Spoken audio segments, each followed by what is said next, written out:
आज मैं आपको बताता हूँ जो अपनी नेक्स्ट थ्योरी है, that is drift theory of light absorption. इस यूनिट का लास्ट टॉपिक बचा हुआ है ना आपका, तो चलो वो कर लेते हैं कंप्लीट। फिर हम लोग इस यूनिट को कंप्लीट करने के बाद ही माइक्रो स्टार्ट करेंगे, ताकि कोई तुम्हारे को कसर नहीं रह जाए। ठीक है। हालांकि ये ड्रिफ्ट थ्योरी जो है ना आपके लिए, ये ड्रिफ्ट थ्योरी थोड़ी सी बड़ी है, तो शायद आज कंप्लीट हो नहीं पाएगी ये। कोशिश करते हैं हम लोग फटाफट से इसे कंप्लीट करने की। ठीक है, तो ये सॉलिड का वैसे लास्ट टॉपिक ही है, इस यूनिट का लास्ट टॉपिक है। तो आप लोग चाहो तो इस यूनिट को, थ्योरी ऑफ मेटल्स को कंप्लीट कर सकते हो इस चैप्टर के बाद। हेडिंग दो। इस यहाँ तक हम लोगों ने देख लिया था, उसके बाद आज का जो हेडिंग है वो यही है, drift theory of light absorption.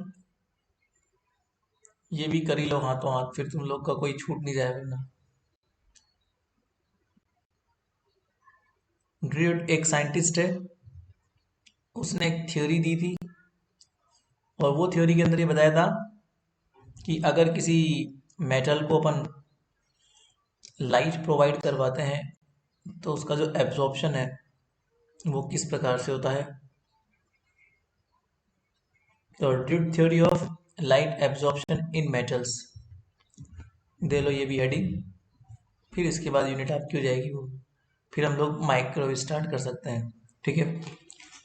तो ये होता ही है basically, the classical treatment of the optical properties of metals. ये क्लासिकल ट्रीटमेंट करता है, मतलब क्लासिकल थ्योरी काम में लेता है, क्योंकि ऑब्वियस सी बात है, लाइट का जो सीधा कनेक्शन है वो ऑप्टिकल थ्योरी से होता है। So the classical treatment the classical treatment of the of the optical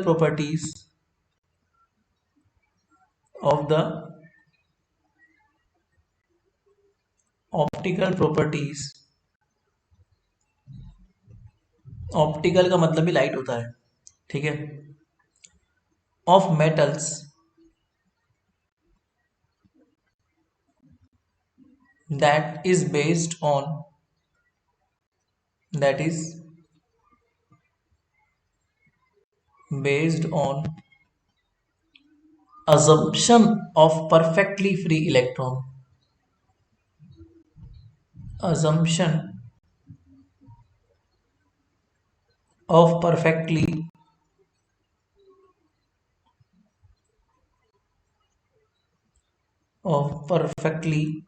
free electron, which behaves like a system, which behave like a system of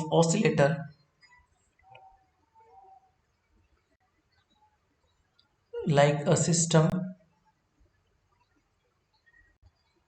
of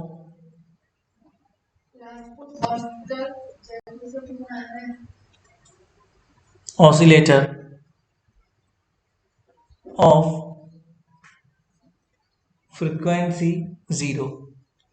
तो ये जो थ्योरी है ना, ड्यूट ने एक काम किया था, उसने एक चीज काम में ली थी थ्योरी, और उस थ्योरी के अकॉर्डिंग क्या था कि जो लाइट का एब्जॉर्प्शन होता है ना, वो ऑप्टिकल प्रॉपर्टीज के ऊपर बेस्ड होता है। ऑप्टिकल प्रॉपर्टी ये बात बोलती है कि इलेक्ट्रॉन्स फ्री होते हैं मेटल्स के अंदर, और वो फ्री इलेक्ट्रॉन एक ऑसिलेटर की तरह बिहेव करते हैं। ठीक है ना। तो पहली चीज तो आप ये बात याद रखना कि जब भी लाइट डाली जाएगी वो फ्री इलेक्ट्रॉन को अफेक्ट करेगी। Now when an electromagnetic radiation when an electromagnetic radiation falls on a falls on a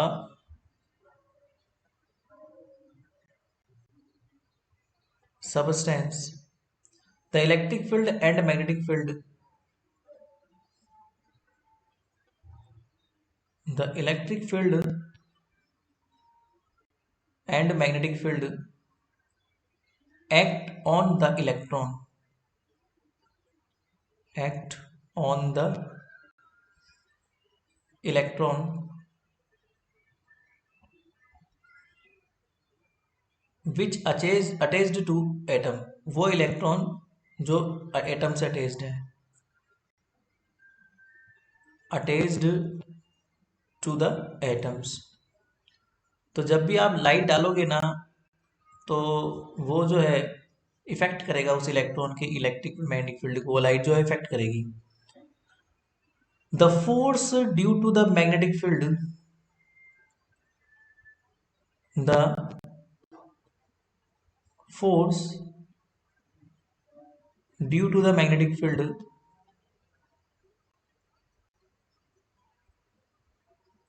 is very small, is very small as compared to the electric field, as compared to the, as compared to the electric field, because क्यों होता है वो, क्योंकि magnetic field force होता है, क्या होता है, because it is like 1/c v cross B, इस फॉर्म का होता है, जैसे लॉरेंज होता है ना q v क्रॉस बी, ठीक है ना। और वो वेलोसिटी पर डिपेंड करता है, because it depends on the velocity. Q V cross B magnetic force लगता है लॉरेंज फोर्स की तरह। एंड ये बात हम जानते हैं कि वेलोसिटी बहुत कम होती है, इसलिए फोर्स भी बहुत कम होता है, क्योंकि फोर्स डिपेंड करता है वेलोसिटी के ऊपर, and the velocity of electron is very small, and the velocity of, and the velocity of electron is very small. Velocity कम होती है, फोर्स वेलोसिटी पर डिपेंड करता है, इसलिए लगने वाला मैग्नेटिक फोर्स भी बहुत कम होता है। सीधी सी बात तो ये है, ठीक है। The electric field can not give it enough velocity, ठीक है। वेलोसिटी कौन देता है, इलेक्ट्रिक फील्ड देता है। The electric field can not give it,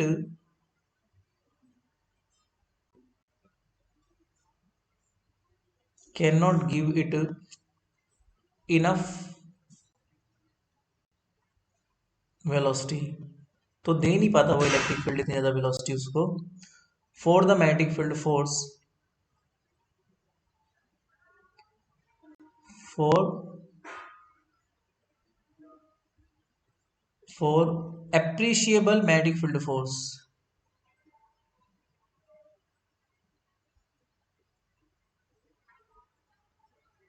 for appreciable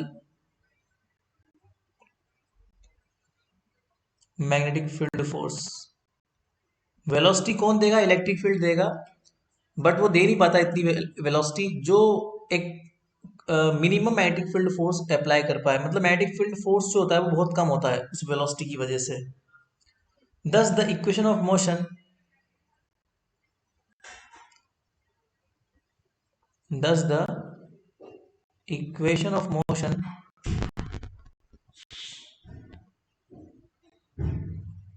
for an electron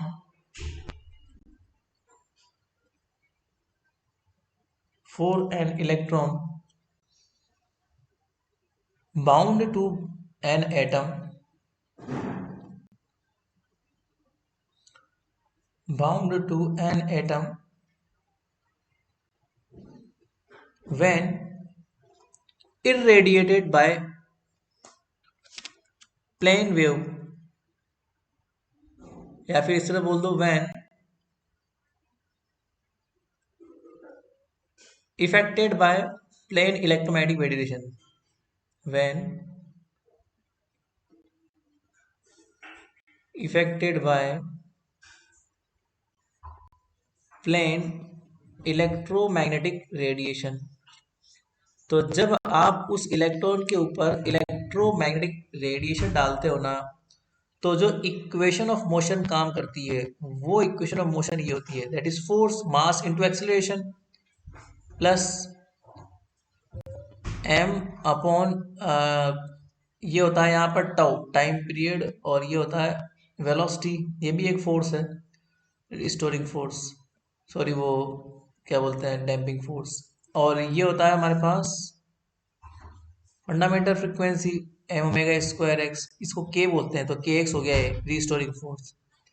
तो ये सारे फोर्स मिला के क्या हो जाएंगे हमारे पास, इलेक्ट्रिक फोर्स के बराबर हो जाएंगे, like exponential iota omega T. तो ये आपको याद रखनी पड़ेगी, इतने फोर्सेस काम करते हैं इलेक्ट्रिक फील्ड की वजह से। तो ये आप याद रख सकते हो इक्वेशन, ठीक है, इक्वेशन ऑफ मोशन आप याद रख लेना। बट यहाँ पे नॉर्मली क्या होता है, फ्रिक्वेंसी जो होती है बहुत कम होती है, नेग्लेजिबल होती है फ्रिक्वेंसी, क्योंकि वो ऑसिलेशंस इतना नहीं कर पाता कि फ्रिक्वेंसी प्रोवाइड करवा पाए, इसलिए हम लोग फ्रिक्वेंसी को नेग्लेक्ट कर, ये फंडामेंटल फ्रिक्वेंसी, ये जो फ्रिक्वेंसी है ओमेगा नोड, ये वो फ्रिक्वेंसी है जिससे इलेक्ट्रॉन ऑसिलेट कर रहा है, और ये बहुत कम होती है। ओमेगा वो फ्रिक्वेंसी जो इलेक्ट्रिक फील्ड की है, जो आप लोगों ने इलेक्ट्रिक फील्ड दिया हुआ है, तो ये होती है, बट ये नेग्लिजिबल होती है, ठीक है ना। तो here we taken motion of in 1D। Now आगे आ जाओ, हियर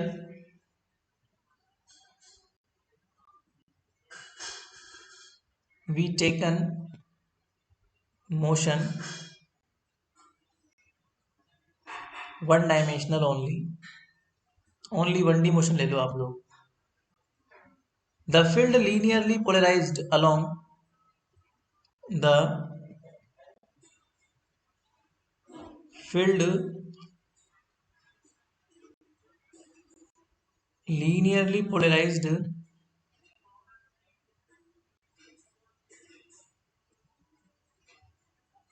along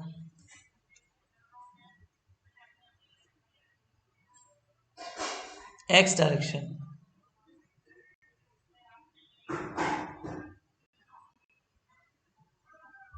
and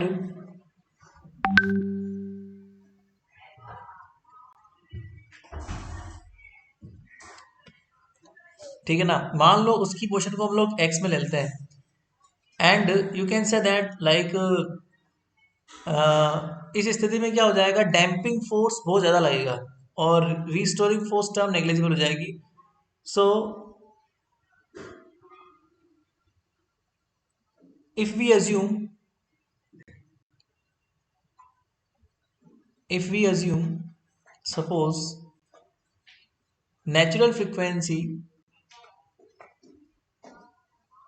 फ्रीक्वेंसी, जिससे आपका इलेक्ट्रॉन मोशन कर रहा है, मतलब मूव हो रहा है, तो suppose natural frequency omega naught tends to be zero, ऐसा मान लेते हैं।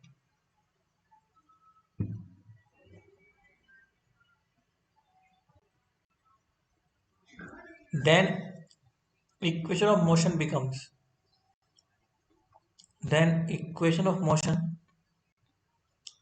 तो उस स्थिति में इक्वेशन ऑफ मोशन क्या हो जाएगी मेरे पास, like M X double dot plus M omega upon, sorry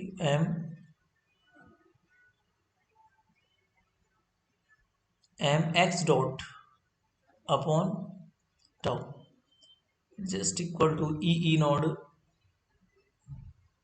exponential minus का आयोटा ओमेगा टी। ये एक्सपोनेंशियल है और ये चार्ज है, उल्टा पुल्टा मत समझ लेना। इक्वेशन नंबर 1, ये एक तरह की ऐसी इक्वेशन है, मान लो इसका सॉल्यूशन कुछ हम ले लेते हैं। So let the solution of equation 1, let the solution of, ये एक सॉल्यूशन हम लोग मान के चलते हैं, मान लो, तो ये एक सॉल्यूशन क्या हो जाएगा, मान लो मेरे पास x is equal to X node exponential minus iota omega T, ये हम लेके चलते हैं, तो ये सेटिस्फाई करेगा उसको, इक्वेशन नंबर 1 को। तो 2 से वैल्यू 1 में रख दो आप लोग।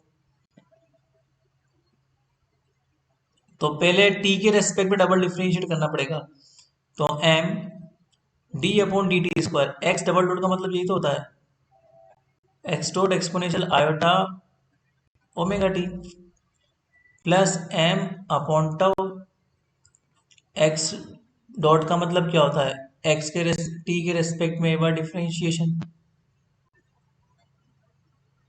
तो डी अपॉन डी टी, और ये हो जाएगा एक्स डॉट माइनस का iota omega T, it just equal to E naught exponential minus iota omega T.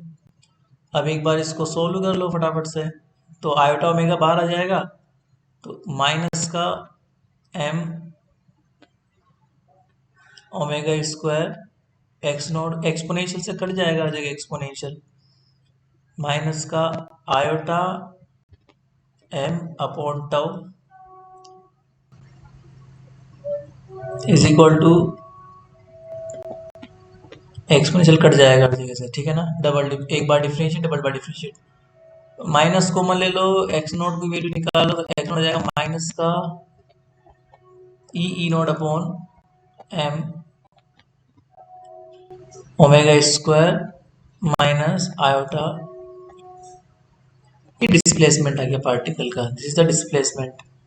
तो ये पार्टिकल डिस्प्लेसमेंट आ गया, क्योंकि ये एम्पलीट्यूड था डिस्प्लेसमेंट का, एम्पलीट्यूड है, this is the amplitude of this displacement, के पार्टिकल कितना डिस्प्लेस हुआ मैक्सिमम। तो इक्वेशन नंबर 3 आ गई। अब आप इक्वेशन नंबर 3 को जब आप 2 में रखोगे तो ये रिजल्टेंट डिस्प्लेसमेंट आ जाएगा। तो 3 से वैल्यू 2 में रख दो, तो x is equal to X naught मतलब कि minus E naught upon M omega square minus iota omega upon tau, और साथ में एक्स नोट के साथ में एक्सपोनेंशियल वाली टर्म भी आ रही है, that means exponential minus iota omega T, ये भी तो आ रहा है। तो ये कितना हो जाएगा हमारे पास, exponential minus iota omega T, ठीक है। नाउ अब एक चीज और होती है, आपको ये बात पता होनी चाहिए कि पोलराइजेशन के बारे में अगर आपने सुना हो, तो यहाँ पर ऑप्टिकल्स प्रॉपर्टीज भी काम आ रही है, तो इसको तो आप होल्ड पे रखो। अब आपको ये पता होना चाहिए कि पोलराइजेशन क्या होता है।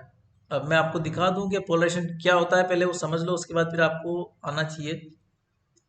आप लोगों ने फॉर्मूला पढ़ा होगा polarization, P is equal to क्या होता है, लाइक एप्सिलॉन एंड काई ई, ऐसा कुछ पढ़ा है क्या, ससेप्टिबिलिटी एंड इलेक्ट्रिक फील्ड, ऐसा कुछ होगा। इलेक्ट्रिक फील्ड लगाने पर आपका जो एटम है वो पोलराइज्ड हो जाता है, और पोलराइजेशन की वजह से ये वैल्यू आती है। और आप लोगों ने भी पढ़ा होगा कि is X equal to 1 minus relative permeability, ऐसा कुछ भी होता है। तो ये सब फॉर्मूले होते हैं नॉर्मली, ठीक है। तो ये जब फॉर्मूला आप अप्लाई करोगे, तो ये वैल्यू यहाँ पुट करोगे, तो अल्टीमेटली मेरे पास एक पोलराइजेशन फैक्टर आएगा, और पोलराइजेशन फैक्टर यहाँ पर कितना हो जाएगा। Now we know that since polarization factor, normally इसको ऐसे भी लिखते हैं कभी कभी पोलराइजेशन को, P is equal to susceptibility 1 minus R होता है, ये ओमेगा पर डिपेंड करती है ससेप्टिबिलिटी, ओमेगा माइनस का 1 एंड दिस लाइक दिस, ठीक है। तो यहाँ से मिल जाएगा कि पोलराइजेशन अपॉन एप्सिलॉन नोट ई बराबर कितना हो जाता है, ससेप्टिबिलिटी सॉरी परमिटिविटी -1, ठीक है। तो यहाँ से जब आप निकालोगे परमिटिविटी की वैल्यू निकालोगे आप, तो परमिटिविटी कितना हो जाएगा, 1 प्लस पोलराइजिबिलिटी अपॉन एप्सिलॉन ई, ठीक है। अब दोनों भाई, पोलराइजेशन का मतलब क्या होता है। पोलराइजेशन का मतलब ये होता है dipole moment in unit volume, या फिर dipole moment in unit volume, या फिर यूनिट डिस्टेंस, जो भी आपका होता है, इसे बोलते हैं पोलराइजेशन। डाइपोल मोमेंट बराबर क्या होता है, नॉर्मली डाइपोल मोमेंट बराबर होता है charge multiply with the distance. अगर मान लीजिए n एटम अवेलेबल होता है, तो n एटम के लिए पोलराइजेशन क्या होता है, n मल्टीप्लाई, अगर n एटम या फिर n पोलराइजेशन अवेलेबल होते हैं ना, तो टोटल एटम्स के लिए होता है total number of atoms multiply with the total polarization. Unit volume में अगर n अवेलेबल होता है, तो यूनिट वॉल्यूम में अगर n एटम्स अवेलेबल है, तो n नोड मान लो यूनिट वॉल्यूम में है, तो n ई एक्स हो जाएगा।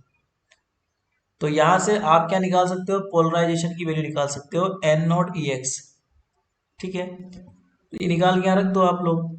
तो जैसे हम पोलराइजेशन की वैल्यू निकाल लेते हैं, तो 1 plus N nought charge multiply with the distance upon epsilon nought E, ये निकल के आता है बस। अब आपने ऊपर निकाल रखा है एक्स का वैल्यू इक्वेशन नंबर 4 के अंदर, उसका यूज कर लो यहाँ पे। इक्वेशन नंबर 4 का यहाँ यूज कर लो 5 के अंदर, तो 4 से वैल्यू रख दो 5 में, तो यहाँ से आप निकाल सकते हो basically permittivity is just equal to, permittivity just equal to 1 minus, क्योंकि यहाँ पे ऊपर एक्स की वैल्यू में क्या आ रहा है, माइनस आ रहा है ना, इसलिए। अब देखो ई भी आ रहा है यहाँ पे, यहाँ भी ई आ रहा है, तो इलेक्ट्रिक फील्ड से इलेक्ट्रिक फील्ड काट दी, नोड कहाँ से आ गया, अच्छा ठीक है नोड आ रहा है, तो वैसे नोड नहीं लगाओगे तब भी चलेगा, ये नोड से इतना कोई इफेक्ट पड़ता नहीं है, ये तो इलेक्ट्रिक फील्ड वो, तो इलेक्ट्रिक फील्ड से इलेक्ट्रिक फील्ड काट दो, और यहाँ पर तो एन नोड है तो एन नोड ही रहेगा, यहाँ पर भी ई है और यहाँ पर भी ई है, तो ई और ई हो जाएगा ई स्क्वायर, ठीक है। इलेक्ट्रिक फील्ड से इलेक्ट्रिक फील्ड काट ही दिया आप लोगों ने, अपॉन एम, क्योंकि वहां पे एम आ रहा है इसलिए, और यहाँ पर एप्सिलॉन नोड आ रहा है इसलिए, और साथ में क्या आ रहा है, omega minus omega square minus iota omega upon tau, यही तो आ रहा है। तो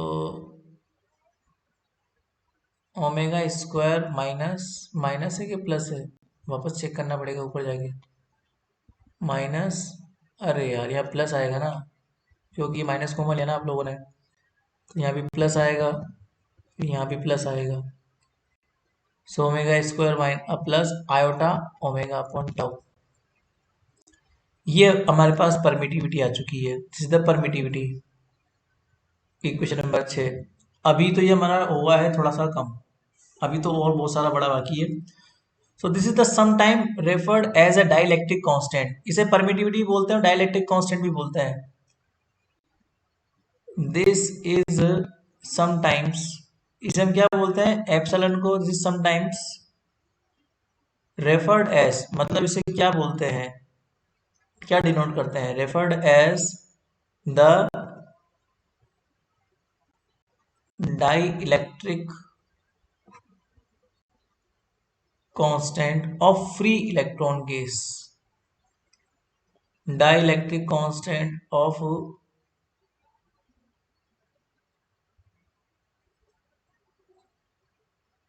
free electron case, is it. तो ये फॉर्मूला आप लोग ध्यान रखना डाइलेक्ट्रिक कांस्टेंट का, ठीक है। अब इस डाइलेक्ट्रिक कांस्टेंट के अलग अलग केसेस बनते हैं, और उन अलग अलग केसेस के ऊपर डिपेंड करती है हमारे अगले की प्रॉपर्टी, अगली जो नेक्स्ट चीज है वो इन्हीं केसेस पर डिपेंड करेगी, कि भैया ओमेगा बड़ा होगा छोटा होगा, या फिर उसमें ट्रांसमिशन क्या होगा, रिफ्लेक्शन कितना होगा, तो ये सारी बातें डिपेंड करेगी नेक्स्ट जो इसके टाइप्स पढ़ने वाले हैं उसके ऊपर, ठीक है। चलो वो टाइप्स भी हम लोग पढ़ेंगे, फिलहाल लंबा पड़ेगा, ये हो नहीं पाएगा आज अपना, ठीक है। तो अकॉर्डिंग टू मी मुझे इसको यहीं ब्रेक करना चाहिए, बिकॉज मुझे जल्दी निकलना है कॉलेज।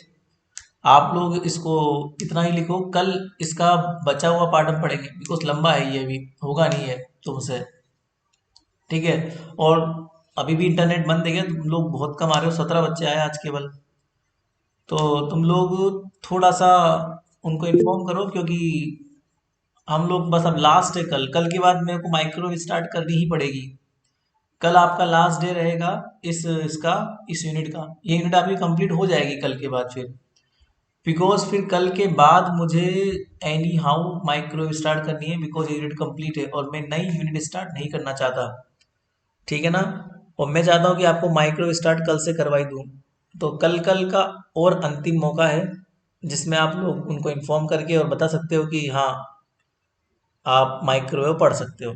तो माइक्रोवेव अगर स्टार्टिंग से पढ़ी जाए तो बहुत अच्छी बात है, फर्स्ट क्लास से आप पढ़ोगे तो बहुत अच्छी बात है, बीच में ज्वाइन करते हो दिक्कत आ जाती है आप लोगों को, इसलिए थोड़ा सा इंफॉर्मेशन देते रहना, और फर्स्ट क्लास से आप लोग उनको लेना।